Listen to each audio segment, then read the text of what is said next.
Son imágenes de la llegada del presidente Felipe Calderón al Museo Nacional de Antropología, donde en unos momentos más hará su informe por los 5 años de su gobierno. Vemos que ha saludado ya invitados especiales, está ya saludando a su gabinete y está a punto de hablar. Van a hacer ahorita los honores a la bandera y enseguida el presidente Felipe Calderón va a dar su informe. Durará alrededor de hora y media y 11 TV México le lleva la transmisión en vivo. Escuchamos.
Sean tan amables de ocupar sus lugares.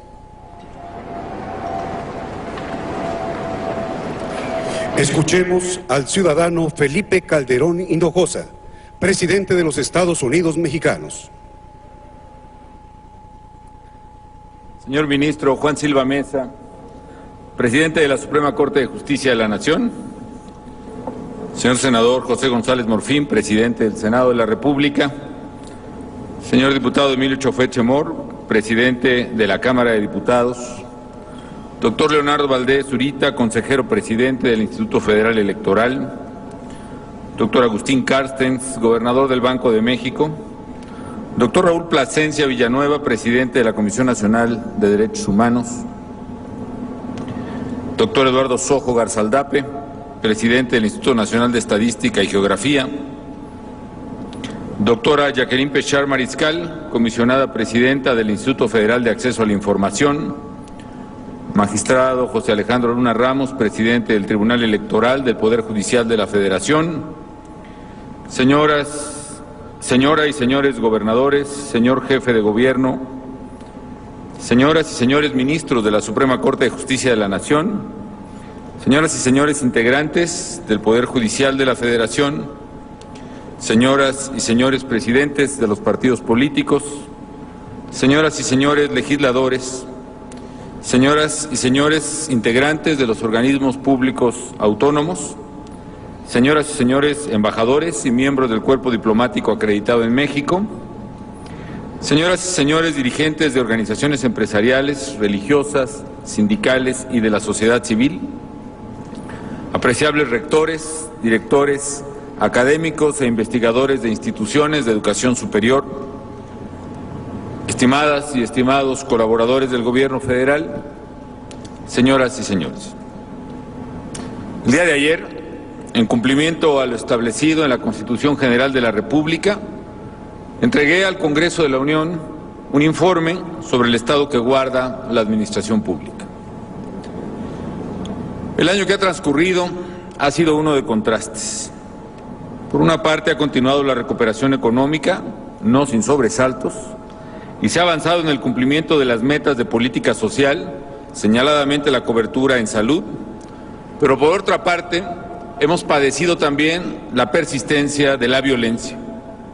En el mismo periodo, tuvimos uno de los momentos de mayor alegría como mexicanos, el bicentenario de la independencia y el centenario de la revolución, pero también uno de los eventos más tristes para México, el cobarde atentado contra civiles inocentes en Monterrey, que derivó en el homicidio de 52 personas.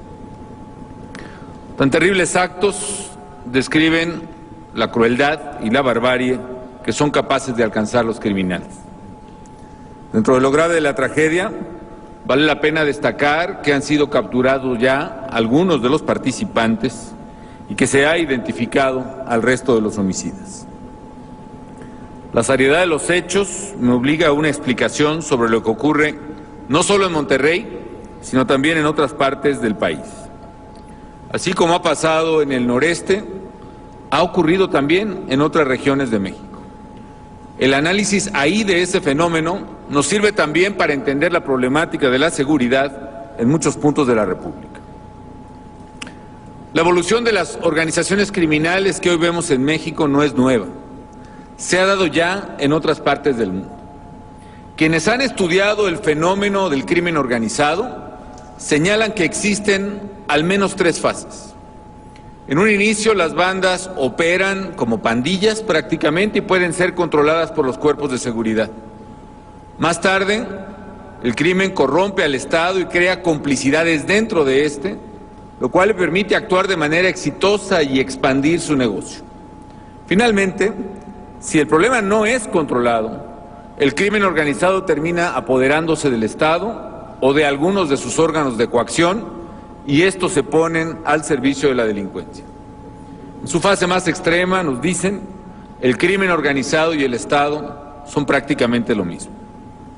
En el caso particular, hay que recordar que de hace décadas existieron en la frontera norte bandas fundamentalmente de contrabandistas que evolucionaron a narcotraficantes. Quizá muy al principio operaban como pandillas aparentemente inofensivas. Luego evolucionaron a cárteles con redes de corrupción dentro de las instituciones del Estado. Surgió primero el cártel de Matamoros, después el cártel del Golfo y su brazo armado, los Zetas. Se dio también un cambio relevante en la operación de estos grupos criminales, pues ya no solo buscaban proveer droga al extranjero, sino también buscaban colocarla en México entre jóvenes mexicanos. Fue un cambio de serias consecuencias, del mero narcotráfico de Estados Unidos al narcomenudeo en nuestro país. Y con el inicio del narcomenudeo vino también una nueva estrategia de los criminales, su expansión geográfica y su lucha por el control territorial. ¿Por qué? Porque para vender su mercancía buscaron controlar bares, tienditas, giros negros, a través del control y dominio de los pueblos y las ciudades donde estos se encontraban. Y para ello había que controlar a su vez a las autoridades mediante la cooptación o la intimidación. En la búsqueda de nuevos consumidores y territorios, los cárteles ya no solo se limitaron a la frontera, sino que se expandieron por todo el país. Para algunos, esta expansión no tendría consecuencias mientras no se tocara a los criminales. Era la lógica de que si no te metes con ellos, no pasa nada. Ese error permitió a las bandas distribuirse rápidamente en el territorio, enquistarse en las instituciones del Estado e incluso poner a su servicio estructuras completas de policía y de procuración de justicia en algunos lugares específicos. Y una vez hechos del control de las autoridades de un pueblo o de una ciudad, a los delincuentes ya no les costaba ningún trabajo adicional ampliar sus actividades a otras acciones delictivas, como el robo, el secuestro o la extorsión.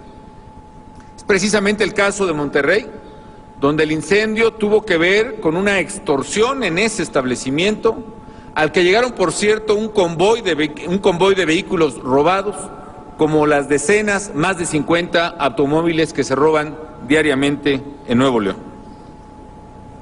Esta expansión criminal, al principio imperceptible y hoy evidente y alarmante, encontró instituciones policíacas y ministeriales en todo el país y en los 3 órdenes de gobierno que no estaban preparadas para hacerles frente. Ese es precisamente el riesgo que corríamos y que evitamos en México. El riesgo de que el crimen pasara a una etapa en la cual los criminales se apoderaran del Estado, lo usaran para sus fines o de plano lo suplantaran, imponiendo su arbitrio a la sociedad. Eso es lo que lamentablemente vimos en una u otra medida en algunos puntos del país, y eso fue también lo que los impulsó a hacerle frente con toda la determinación a las bandas criminales, no solo en el noreste, sino en algunos estados más de la República Mexicana. Hay además otros factores que explican el alto número de homicidios especialmente violentos que observamos. Una vez hechos del control territorial, los delincuentes buscan evitar la presencia de otros grupos criminales en la zona, defender, y lo digo entre comillas, su territorio. Y nuevamente, la disputa territorial es también lo que explica la violencia en la frontera del noreste, señaladamente en Tamaulipas desde el principio de la década pasada, cuando el cártel entonces Golfo Zetas comenzó a disputar esa zona contra el cártel del Pacífico, enfrentamientos y ejecuciones cada vez más violentas. Esta circunstancia se agravó recientemente, concretamente el año pasado, porque en 2010 hubo una ruptura entre el cártel del Golfo y el de los Zetas, que han protagonizado entre sí una de las más cruentas disputas que se tenga registro. Esta lucha intestina explica, por ejemplo, en buena parte, el preocupante incremento de los homicidios violentos en 2010 y 2011, incluyendo el asesinato bárbaro de migrantes en San Fernando, a quienes los Zetas dicen haber confundido con integrantes del grupo rival. Como en otras regiones de la República, esta delicada situación motivó que las fuerzas federales implementaran el operativo Noreste, como otros operativos que han implementado y que ha golpeado contundentemente a ambas bandas criminales, pero que no ha logrado aún reducir sensiblemente los niveles de violencia, como sí lo han podido hacer, por ejemplo, en Tijuana primero y ahora poco a poco en Ciudad Juárez. Lo que más nos preocupa es que los criminales se meten con la gente. Se meten con la gente para extorsionar, para secuestrar, para amenazar. Y por eso actuamos, para defender a las familias. Pero debo advertir, sin embargo, que esta sensación generalizada de temor y de debilidad institucional también ha generado cierta parálisis en algunas autoridades y policías del país, provocando que se disparen los delitos del orden común, haya o no presencia del crimen organizado. De ahí la urgencia de reconstruir y fortalecer a nivel estatal los cuerpos policíacos y ministeriales y hacerlos confiables y eficaces. Hay que recordar que tan solo el robo sigue representando más del 80% de los delitos que se cometen a diario en todo el país. Es así como llegamos a esta situación. La inseguridad es un problema complejo, con raíces muy profundas y también de muy larga incubación. Pensar que el problema se gestó de la noche a la mañana y empezó con esta administración es tan equivocado como suponer que al retirar a las fuerzas federales o al concluir la presente administración desaparecerá por sí mismo. La única manera de terminar verdaderamente con este cáncer es perseverar en la estrategia. Hay quien dice que la violencia es consecuencia de la acción del gobierno. No es así. La violencia se da por la intervención de la violencia.